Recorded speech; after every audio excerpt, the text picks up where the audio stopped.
Hi everyone, welcome back to the Lovin Riyadh show. Today is the 9th of July. I'm Sarah, and thanks for hanging out with me. It really feels like one of those weeks where there's something happening everywhere you look. Saudi Arabia is right in the middle of major conversations, whether it's sports, technology, diplomacy, or entertainment. And today's stories are a perfect example of that. Let's get into it. First up, the esports World Cup has officially kicked off in Paris. Now, if you're wondering why everyone's talking about it in Saudi Arabia even though it's happening in France, here's why. This tournament was actually born in Saudi Arabia. After two hugely successful editions in Riyadh, the Esports World Cup has gone international for the first time, with Paris hosting this year's event. It's a massive tournament that runs for 7 weeks, bringing together more than 2,000 players, over 200 clubs, competitors from more than 100 countries, and a record-breaking $75 million prize pool. So yes, it's in Paris this year, but it still feels very Saudi. One of the coolest moments from the opening ceremony came before a single match had even started. Saudi esports legend Mossad Al-Dosari walked onto the stage carrying the Esports World Cup trophy, and right after that, Team Falcons made their entrance as the defending champions. They've won the last 2 editions, so naturally all eyes are on them.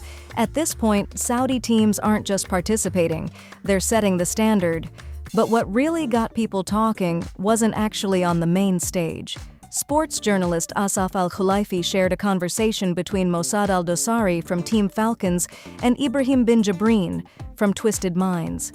Now remember, these are rival clubs, but instead of talking about beating each other, they both agreed on one thing. It doesn't matter which Saudi club wins, as long as the trophy comes back to Saudi Arabia. Honestly, that's probably the biggest takeaway from the opening week.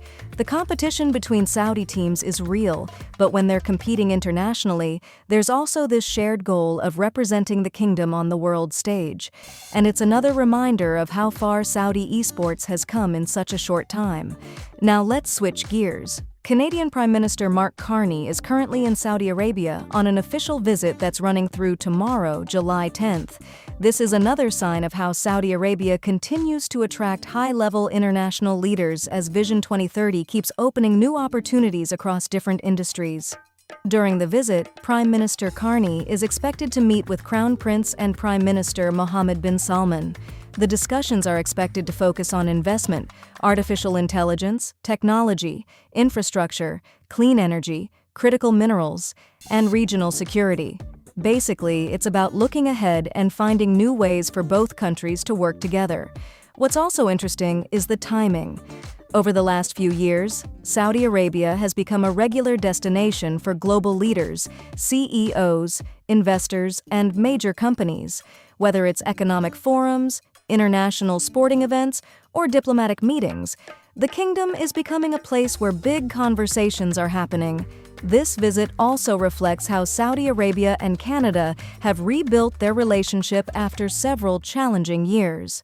Back in 2018, diplomatic ties between the two countries hit a major setback, but relations were fully restored in 2023, and since then, both sides have been working to strengthen cooperation again. Now, this visit is being seen as another important step forward, with a focus on long-term partnerships that support innovation, investment, and future industries.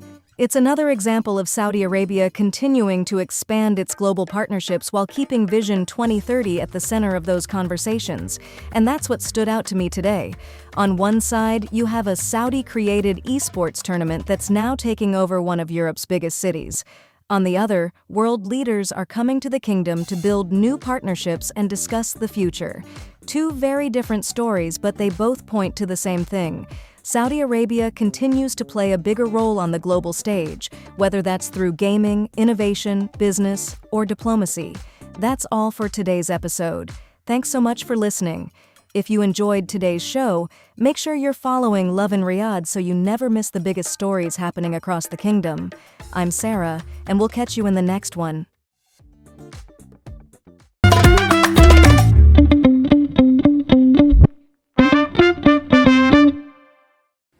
Thank you for tuning into the Lovin Riyadh podcast as part of the Augustus Media Podcast Network. Please hit that subscribe button wherever you get your podcast from.